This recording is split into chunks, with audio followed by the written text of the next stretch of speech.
In my view, I think sexual satisfaction and sexual wellness is critical for the overall general health and wellness of a woman.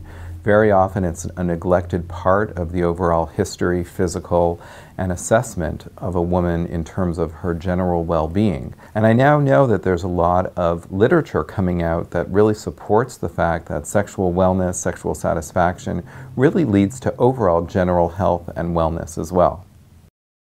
We see that there is a wide array of treatments available for men and male sexual health concerns, but unfortunately extraordinarily limited with things that we can offer for women. In my clinical experience, I typically ask all women, no matter what they're coming in for, whether it's a general exam or a specific complaint, I ask them about sexual health concerns because I have the perspective that sexuality is a very important part of overall quality of life and general health and wellness.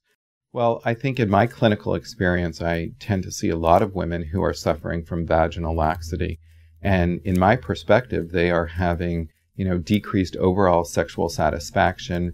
Sex often becomes a chore, and the motivation to have sex is really changing. So overall quality of life, their sexual experience is really decreased.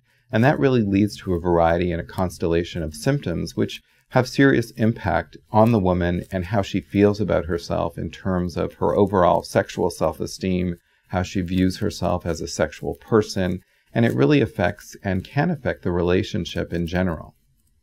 I think it's really important for women to understand in terms of vaginal laxity that they're not alone, that many women are suffering from this condition.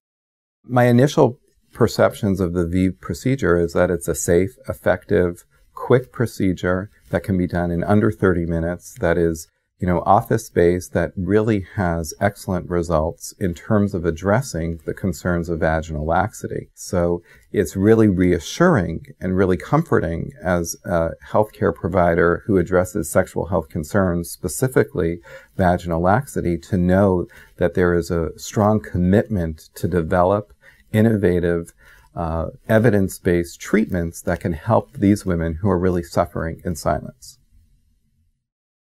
Well, I believe that the best candidate for those who would receive the VIV procedure are those who are really suffering from vaginal laxity. They've experienced changes or decreases in their sexual satisfaction as a result of laxity, or those that may have, sensory changes.